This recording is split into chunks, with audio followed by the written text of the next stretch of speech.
Big welcome to our listeners and viewers. Super excited to have you here. Our special guest today is Chaplain Sy Alli, a protector who built the first corporate security program in the cannabis industry. He protected former U.S. Vice President Al Gore, former Secretary of State Colin Powell, and South African Archbishop Desmond. Welcome. Thank you, Grace. Thanks for having me on. I appreciate you. It's a pleasure to have you here. So, who is Chaplain Sy Alli? Oh, that's a loaded question. It really, I've lived a lot of different lives, so to speak. I've been an adventurer, let's put it that way. And I've gotten to do a lot of great things in life, such as the military and being stationed over in Europe. I kind of grew up in Europe. I mean, I went to the Air Force like right out of high school. And after I got my police training and all my different training in Lackland, they sent me to Bitburg, Germany. As a youngster, I was only 19 or 20 years old when I ended up in Europe. And that's kind of how I started to see the world. So I was very fortunate, and I transitioned into powerlifting when I was over in Germany, and I built my body up from 145 pounds to 180 pounds. And I was competing on a pretty high level, not only in Europe, but in the US. And then when I was on leave, I met some professional wrestlers at the Denver airport. And when I got out of the Air Force, I got into professional wrestling. I always had the security investigative background. So when my wrestling career was cut short due to several concussions, I just morphed back into the security business. And that's when things began to take off professionally for my protection background.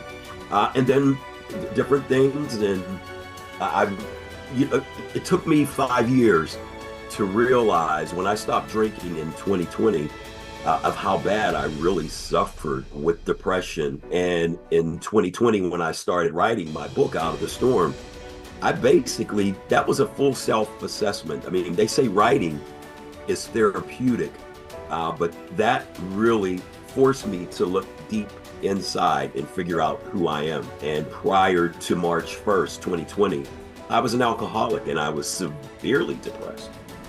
And it took a while for me to actually find that out within me. And that was one of the toughest assessments I've ever had to do. You know, I traveled for Olympic Games and did, threat, risk, and vulnerability assessments for major companies all over the world. But the hardest assessment I had to do, Grace, was my own self-assessment. So that spawned to writing the book and dealing with what happened in 2015 when I tried to take my life in my office in Denver, Colorado. So a lot of twists and turns in my life.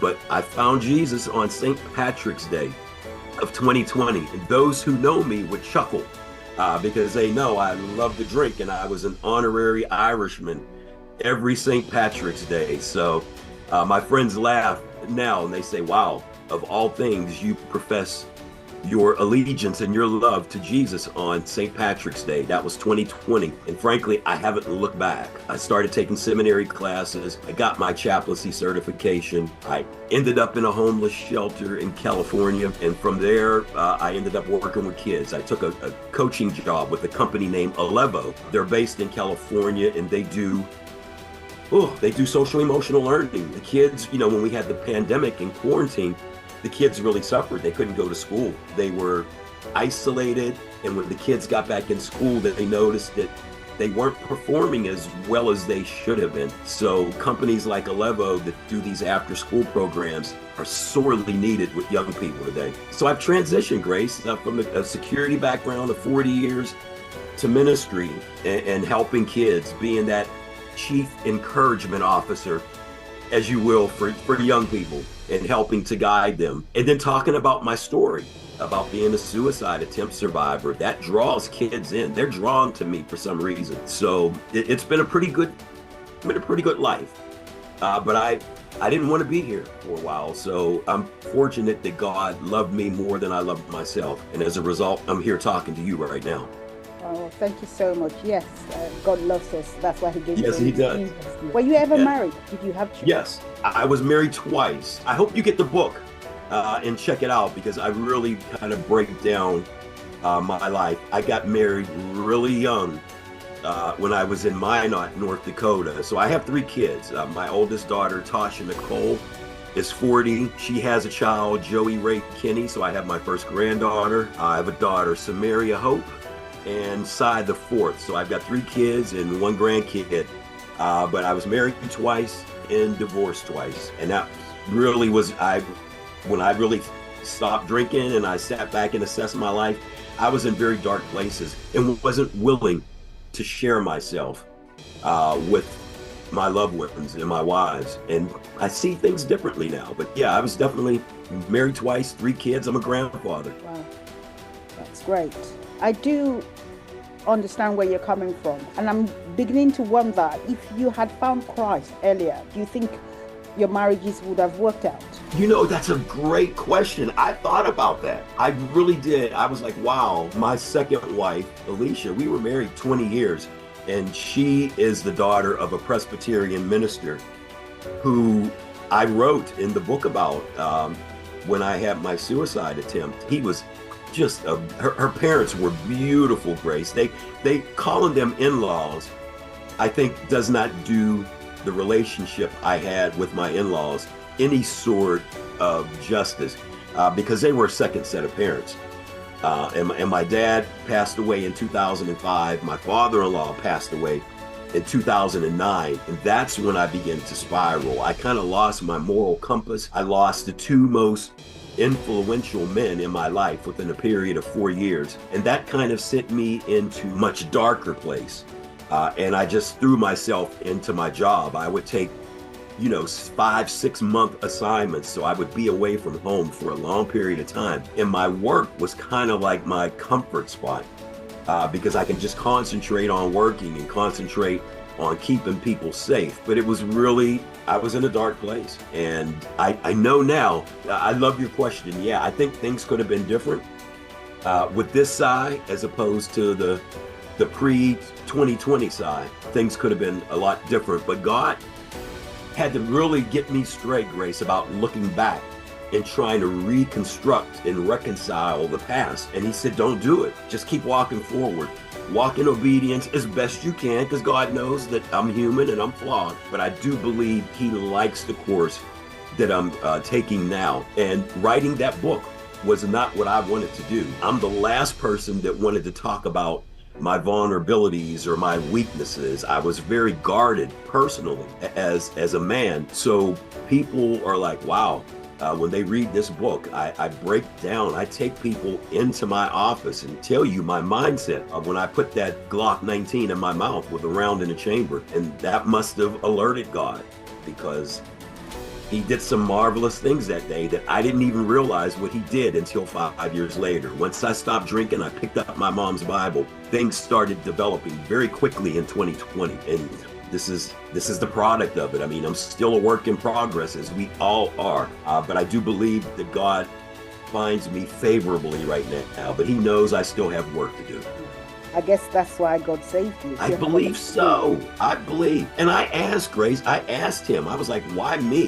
Why, you let other people take their lives, but you saved me. And all I heard from God is, I have you purposed. I've got something.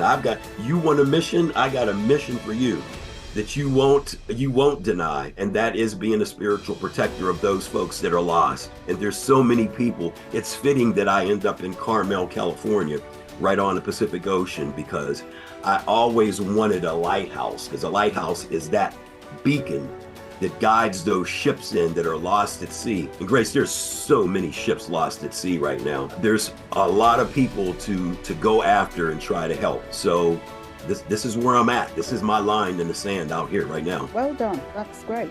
I'm happy that you were saved for a purpose and you're working in that purpose. It's a different thing if you know your purpose and you're not working in it.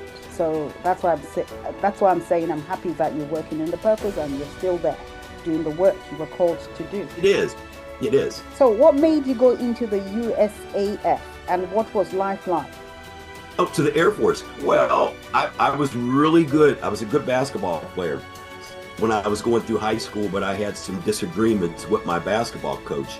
and I ended up walking off the team my senior year. So there went any real chance for me to get a scholarship for basketball. So I wanted to get away. I never really traveled as a kid. I mean, living in Western Pennsylvania, I think the furthest west I went was Detroit, which is only a couple hundred miles from Pittsburgh. And I went to Atlantic City and I went to Myrtle Beach. That was it for my travel as a young kid. And I just had a zest for wanting to see the world. So when I took my ASVAB scores, that's like your to test your knowledge, your intelligence. My ASVAB scores were really high. So I had my pick of what branch of the military I wanted to go into. So I was thinking between the Navy and the Air Force, and I didn't want to be stuck at sea for months at a time with people. So I chose the Air Force, and that's how I got in, and that's how my Air Force career started. And I did 2 separate stints. I went in 1979, and I got out in 1986. And then I went back into Air National Guard in 1999, and I got out in 2003. So I had 2 separate stints, but the first one was an eye-opener for me. I had never, like I said, I never traveled. So here's this young 19-year-old kid cut loose in Europe. I was like a kid in a candy store. I mean, I mastered the train system in Germany. I took advantage of weekend trips that we had at our base. So I got to travel to the UK, France, the Netherlands, all up in Sweden, Norway, Denmark. Got to Italy, got to Greece, got to Portugal. I mean, I took advantage of the time I had in Europe and really loved it over there. And I guess that's why you went into the security business, because you were going to be traveling all over the world as well. You seem to have a passion for adventure. Yes. Oh, yeah. And the more dangerous the mission, I had my hand raised volunteering. My flight chief, like the head of my squadron, he said, "Do you have a death wish?" He was like, "We have these different assignments." And he's like, "Your hand is always raised." And I'm like, "No, I don't have a death wish. I just want to be on something adventurous." And that took me off the flight line where we were, positioned at, and got me to do more adventurous stuff. So there was a top secret training that was available, and nobody was volunteering for it. I always had my hand up. He would just go past me. "You always volunteer." But yet I got picked for that. And I got to train with the German GSG-9, which was the counterterrorism group in Europe. And when I was there in the early 80s, the Red Army faction, the Baader-Meinhof gang was really big as far as terrorist groups at that time frame in Europe. So I got to train with this elite German force, and I got my credentials to do protection. So when say senators and Congress folks would travel from the US to Germany, I would get pulled off and I would be able to work their individual their details. So that's how I got started in the protection career. Even though I got out the Air Force and got into professional wrestling, that was my foundation for the protection business. And I had no idea that it would be as grand as it was, and all the people that I got to look after. That's interesting. Do you speak Dutch? No, I was just telling, here where I'm at in California, in my schools, some of my schools are very heavy Spanish speaking. And as much as I travel to Latin America, I should at least be conversational in Spanish, but I'm not. So I've never really mastered. I learned enough German to get around, to get directions, to go order off of a menu. And I tried. I think the Germans back then, if you at least made an attempt to try to communicate with them in their own language, they appreciated that and they would be more forthcoming. But if you just said, "No sprechen Sie Deutsch," or you didn't seem interested, they would just shut you down. So I at least acted like I was interested in learning the language. And that worked wonders with the German population. That you're quite right, because I lived in Frankfurt Süd for 2.5 years. Yeah, so I went to good for you. Yeah, I went to the Sprachschule. You speak Deutsch? Yeah. Good for you. Ja, ich lebe in Frankfurt Süd, Hanau, und ich habe in Wiesbaden gegamed. I did some training in Wiesbaden. Yeah, I loved it over there. It's perfect for me. Very clean, very yes. very light. Very much so. And they know how to drive over here. California has the worst drivers. I mean, they get in the acceleration lane and they don't accelerate. You couldn't do that in Germany. If you got into the left lane, you better pass. Don't just sit there and lollygag. They start flashing their lights at you. So you protected a lot of notable personalities. What was it like for you during this period? What stood out for you carrying out this particular role? I think people are human. You know, you see people on TV, and the one thing that I always got, even before my ministry turn, the people are human at the end of the day. And if you put them on this grand pedestal, I think you're going to be let down because they are human. So I got that. So I was never really intimidated working with anybody. You know, I had gotten a heads up.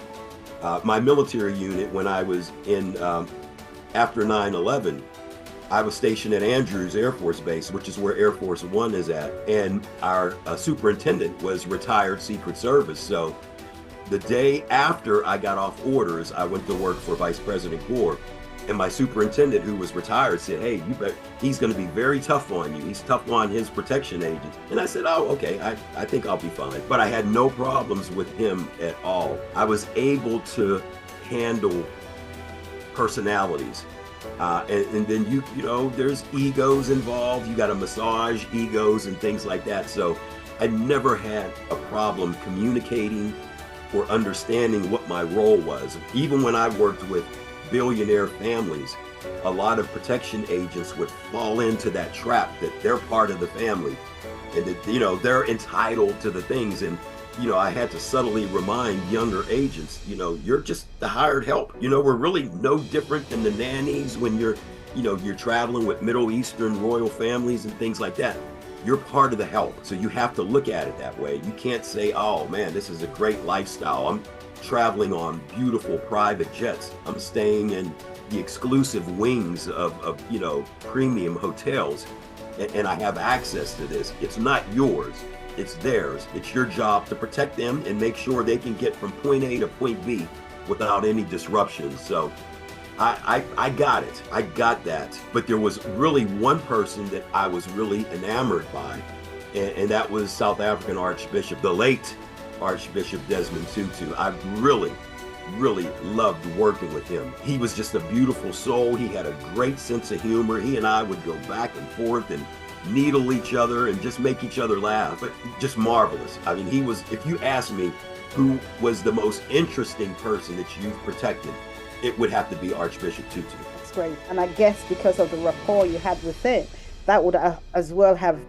possibly prompted you to go into the ministry as well. It did, you know, and it's great.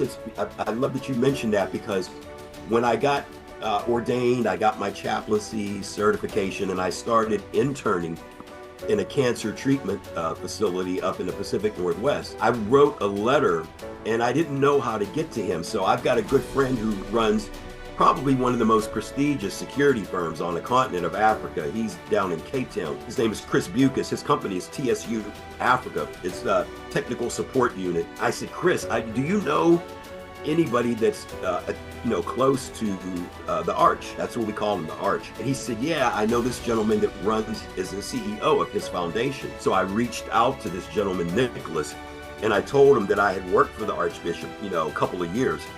In 2004 and 2005, and I wanted to send him a note. So he gave me Bishop Tutu's email address, and I wrote him this beautiful letter, and he wrote me back. He remembered. Now, he was getting up in age at this point. It was a few years before he had passed away, and he said, "I remember you," because he wrote me this beautiful postcard the first time I protected him, and he said, "I love the way you do your job." He was like, "You're one of the most temperate and even-keeled persons I ever had protecting me." And he was like, "I've had a lot of protection." So he was really complimentary, and he wrote me this beautiful postcard. And so when he came back again in 2005, it was a little different because my dad was battling colon cancer.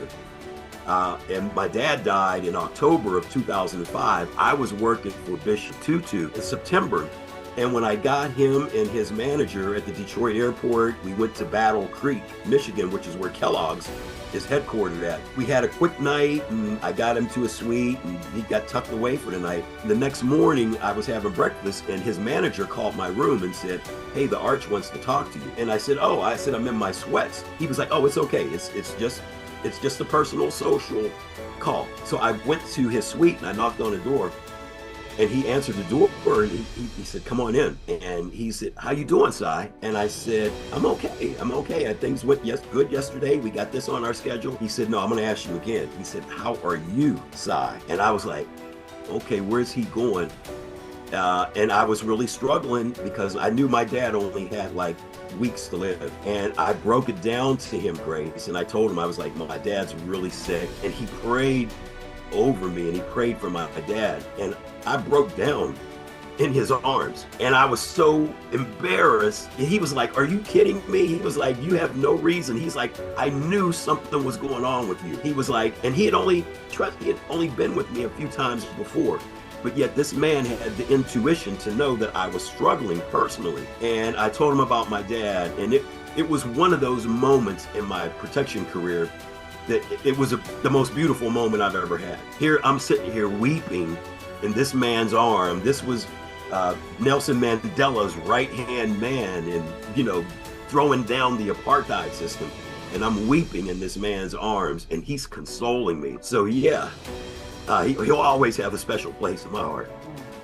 That's quite profound. I thought it was. And when he replied that email and said that I would make a good minister, whatever form, he said, God has you moving. And he was like, "I'm confident you'll be really good." And I appreciated that. So yeah, he was one of my early mentors in ministry, and there were several. He actually prophesied on you. He did. And I'm really good at masking my emotions, Grace. Really, I'm masterful. But this man was able to just see right through that. And I was shocked that he was able to see through that. And I came clean with him. He was like, "Don't ever apologize." He was like, "You're human." He was like, "I know you feel like you're this machine that, protects people and your job is, to make sure I'm safe." But he was like, "You're human." And he was like, "I saw something in you that I wanted to ask how you're doing." And that was extremely profound. I was going to ask the question, did anything out of the ordinary take place or occur? Well, you just told me one now.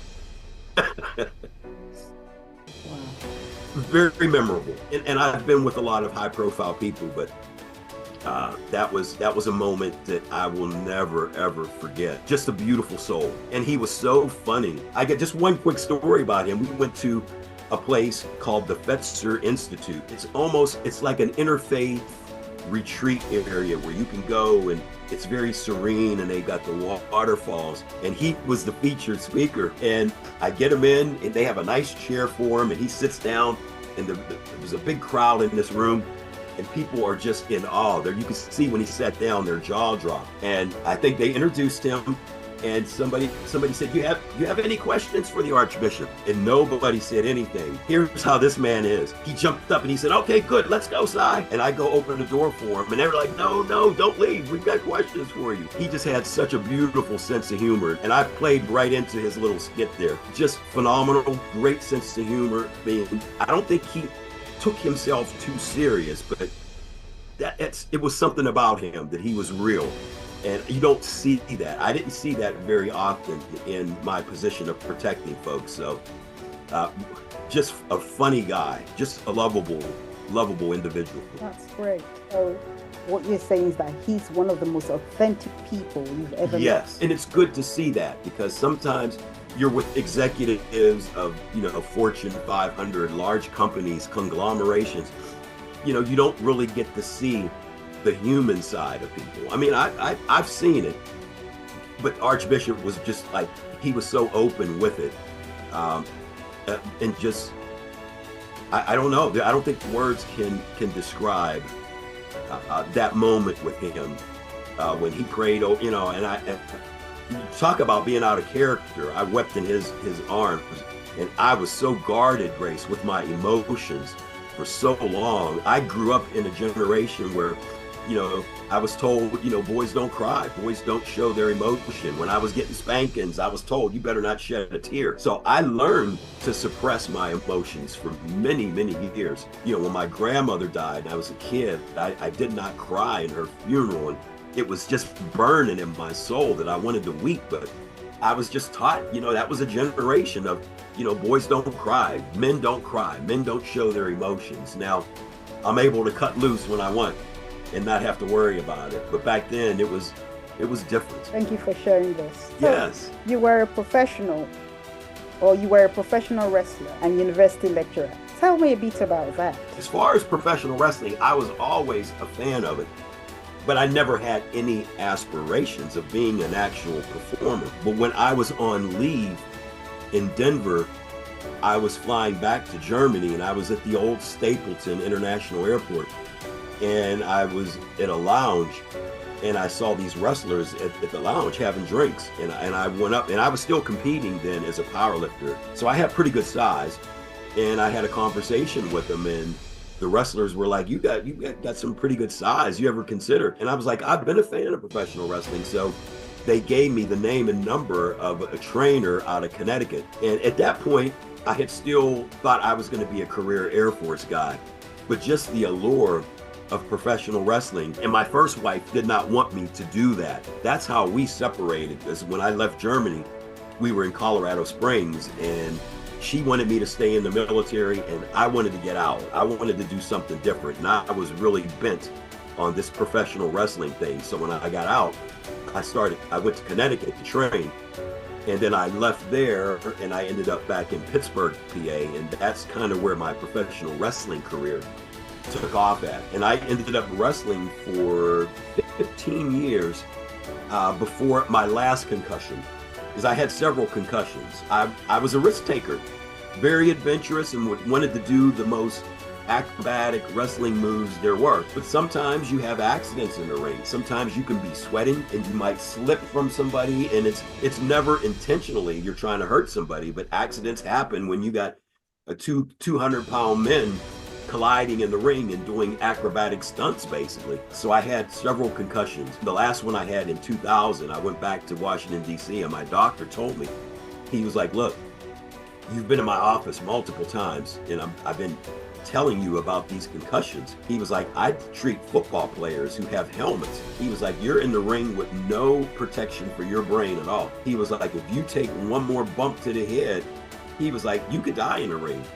And that scared me. So I reluctantly retired from professional wrestling in 2020. Or I'm sorry, 2000.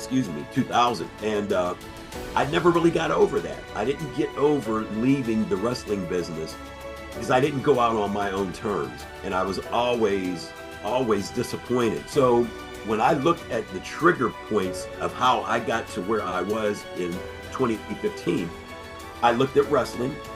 Even though that wasn't a main trigger point, wrestling was one, the loss of my dad, the loss of my father-in-law, and then finally my divorce in 2014. And that's when I left the East Coast and went to Denver to work for the cannabis industry. But yeah, wrestling was a big part of my life. I mean, it was something that I enjoyed to do. I didn't make a whole lot of money with it, but I loved doing different characters. I probably should have gotten into improv or something because I was really good at improvisation. But my career got cut short. And that's how I fell back on my security career. And when I became a dignitary protection agent, I was I was the advanced guy. So I would be sent out ahead of the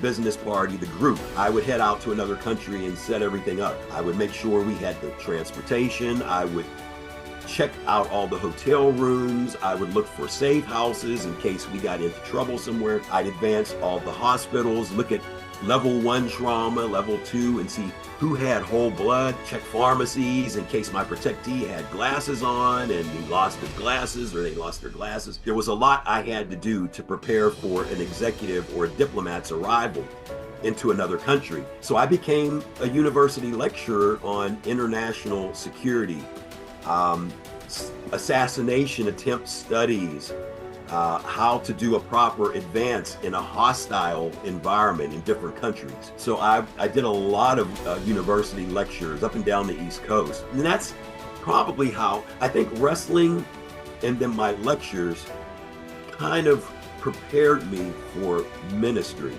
because I've never been afraid to speak in public. I've never been afraid to speak in front of anybody. So I learned. I was a shy kid growing up. I wasn't the most communicative. But once I got in the military, I began to kind of find myself as far as presentation skills. So yeah, I really enjoyed university lectures. And there's nothing more gratifying, Grace, than when somebody comes up to you and said, hey, I saw you speak. You spoke at my university a few years ago, and you got me interested into doing security work. So it's gratifying when you know that you can inspire somebody to do something, to follow up on what you're talking about. Thank you.